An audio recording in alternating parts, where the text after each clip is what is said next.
Sir, एका पालकांनी विचारलं आहे की मेमरी ट्रेनिंग वर्कशॉप हा काय आहे? तर थोडं याविषयी माहिती देऊ शकाल?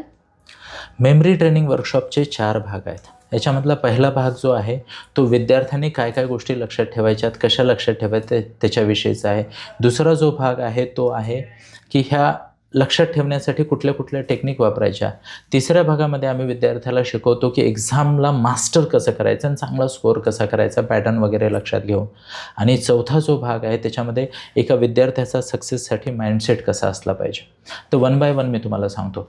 पहिला जो पार्ट आहे, त्याच्यामध्ये आम्ही विद्यार्थ्याला शिकवतो की कोर मेमरी मास्टर टेक्निक्स काय असतात, ज्याच्यामध्ये लाँग ॲन्सर्स कसे लक्षात ठेवायचे, डिस्क्रिप्टिव्ह कंटेंट म्हणजे ज्याला निबंध वगैरे एसे असतात ना, ते कसे लक्षात ठेवायचेत, मॅप्स किंवा डायग्राम कसे लक्षात ठेवायचेत, व्हिज्युअल मेमरी कशी बनवायची किंवा लिस्ट लक्षात ठेवणे, सिक्वेन्सेस लक्षात ठेवणे, नंबर लक्षात ठेवणे, history date, difficult names, terminology किंवा ज्याला म्हणतो ना डेफिनेशन वगैरे कशा लक्षात ठेवायच्यात, हा पहिला भाग आहे.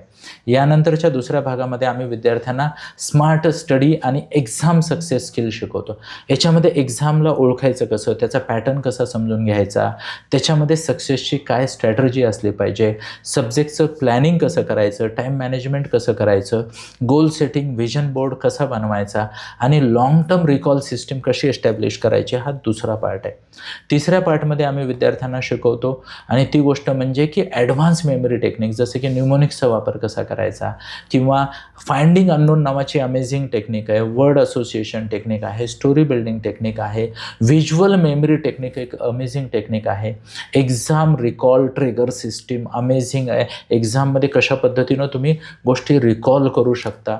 त्यासोबतच एक SRC-10 नावाची 10 मिनिट स्मार्ट रिव्हिजन टेक्निक आहे, मेमरी पॅलेस टेक्निक आहे. अशा वेगवेगळ्या टेक्निक आम्ही शिकवतो. आणि ह्यासोबतच पार्ट 4मध्ये माइंडसेट कसा असला पाहिजे आणि इनर स्ट्रेंथ कशी वाढली पाहिजे, हे पण आम्ही शिकवतो. त्यामध्ये how to improve concentration and focus, understanding the power of human brain, किती ब्रिलियंट असा हा ह्युमन ब्रेन आहे, त्याच्याविषयी मुलांना आम्ही जागृत करतो. त्याच्यानंतर चाइल्ड पॅरेंट रिलेशनशिप इम्प्रूव्ह कशी करायची, कारण सक्सेससाठी चाइल्ड आणि पॅरेंटचे रिलेशनशिप उत्तम असणं खूप आवश्यक आहे. एक्झाममध्ये मुलांना येतं किंवा ते ब्लँक होतात, त्यासाठी गेटिंग ब्लँक रिकव्हरी टेक्निक नावाची अमेझिंग टेक्निक शिकवतो. असं खूप काही आम्ही मुलांना शिकवतो फक्त 2 दिवसामध्ये. हे सगळं शिकवताना त्यासोबतच आम्ही पॅरेंटसाठी पण एक वर्कशॉप घेतो. पॅरेंटसाठी सुद्धा 90 मिनिटचा एक वर्कशॉप घेतो, ज्यामध्ये पॅरेंटनी मुलांना कसं गाईड करायचं, स्टडीमध्ये कन्सिस्टन्सी कशी आणायची, एक्झामच्या काळामध्ये काय करायचं, काय नाही करायचं, ह्या सगळ्या गोष्टीचा अमेझिंग गायडन्स ह्या 2 दिवसाच्या वर्कशॉपमध्ये आम्ही घेतो. हा वर्कशॉप जनरली सकाळी 9:30 ते संध्याकाळी 5-5:30 पर्यंत असतो, दोन्ही दिवशी. आणि त्यामध्ये आम्ही पुण्यामध्ये डेक्कनच्या आसपास जनरली हा एखाद्या चांगल्या हॉटेलमध्ये ऑर्गनाईज करतो. विद्यार्थ्यांना ती किट दिली जाते. मी स्वतः लिहिलेलं स्टडी द राईट वे किंवा मेमरी मास्टरी, दोन्हीपैकी जे काही उपलब्ध असेल ते पुस्तक आम्ही त्या किटमध्ये देतो. मुलांकडनं ह्या टेक्निक्स प्रॅक्टिकली तिथे करून घेण्याचा आम्ही प्रयत्न करतो, जेवढ्या शक्य होईल तेवढ्या. पालकांनाही मस्त गायडन्स दिलं जातं. आणि महत्त्वाची गोष्ट, चांगल्या हॉटेलमध्ये जनरली आमचं चहा, नाश्ता शक्य असेल तर नाश्तासुद्धा, लंच आणि हाय टी ह्याचीसुद्धा अरेंजमेंट ह्या वर्कशॉपमध्ये केलेली जाते. अतिशय प्रसन्न आणि एनर्जेटिक वातावरणात हे वर्कशॉप होतं. प्रत्येक 6वी ते 12वीच्या विद्यार्थ्यांनी ही ट्रेनिंग केली पाहिजे.